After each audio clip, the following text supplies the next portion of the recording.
Habari mpendwa, karibu Food Lovers. Leo nakuletea pishi zuri tamu la tambi za mayai au tambi zege kwa jina jingine.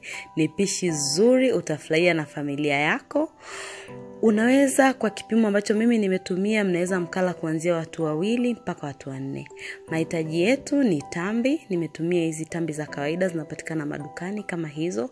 Nimetumia nusu pakti. Kuna karoti, hoho pamoja na vitunguu, vyote nimevisaga kwenye grater, mayai 5, mafuta vijiko 2 vya chakula, chumvi nusu kijiko pamoja na sukari vijiko 3. Utachemsha maji katika sufuria na kisha utaweka tambi zako na kuzichemsha kwa dakika 15 mpaka 20 mpaka pale tambi ambapo zitaweza kulainika. Wakati unachemsha tambi utaziwekea sukari pamoja na mafuta kijiko kimoja cha chakula ili tambi zako zitakapoiva zisiweze kushikana na zilainike vizuri. Kama ni mgeni katika channel yangu, bonyeza neno subscribe hapo chini na kisha ubonyeze kengele itakayotokea ili uweze kupata taarifa kila mara nitakapoposti video mpya. Tambi zako zikishakuwa zimelainika na ziko tayari zimeiva, utazichuja na kisha utawekea maji ya baridi kikombe kimoja ili kuzifanya ziweze kuchambuka na zisishikane, na utaziweka kando kuziacha zipoe kwa dakika chache.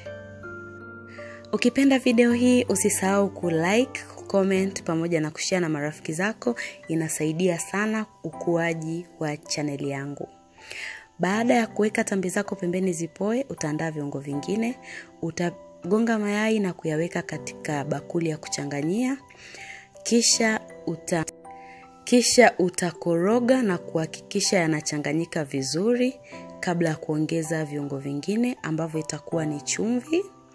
Utaweka mchanganyiko wako wa kitunguu, hoho pamoja na karoti na kisha utamimina tambi zako ambazo zimepoa. Jitahidi usiweke tambi ambazo ni za moto. Tambi zako zinapaswa kupoa kabla ya kuchanganywa katika mchanganyiko huu. Utazichanganya pamoja vizuri kama nilivyoonyesha hapo kwenye video mpaka zitakapochanganyika zote na kuwa zimeshika na mayai vizuri. Utaandaa kikaangio chako na kuweka mafuta nusu kijiko kama kikaangio chako ni non-stick. Kama kikaangio chako kinashika chini utaweka mafuta mengi kidogo zaidi, lakini kama hakishiki utaweka mafuta machache, na kisha utaweka mchanganyiko wako wa tambi ambao tayari umeuchanganya na viungo vingine vyote. Tambi hii inapikwa kwa moto wa chini sana. Upaswi kupika kwa moto mkali kwa sababu itaungua na haitakuwa imeiva vizuri katikati. Kwa hivyo unapaswa upike kwa moto mdogo sana muda wote, kuanzia unapoweka kikaangio jikoni mpaka tambi yako itakapokuwa tayari. Hakikisha unaweka tambi yako vizuri na kuisambaza katika kikaangio chote kizima, na kisha utaifunika na kupika kwa dakika 7 mpaka 10 kwa moto wa chini. Kama kikaangio chako hakina mfuniko wa hapo, unaweza ukaweka mfuniko wowote ambao unatoshea kufunika kikaangio chako vizuri. Tambi yangu hapo ni baada ya dakika kama 7-8 naona iko tayari, kwa hivyo naigeuza kuweka upande wa pili.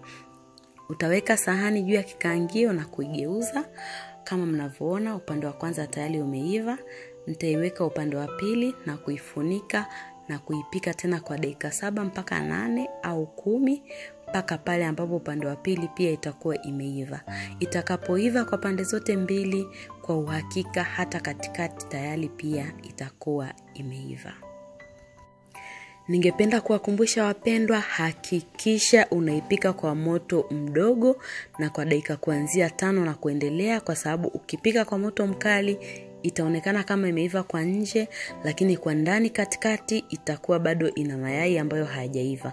Kwa pika kwa moto wa chini na ipike kwa muda mrefu kidogo ili iweze kuiva vizuri nje na ndani.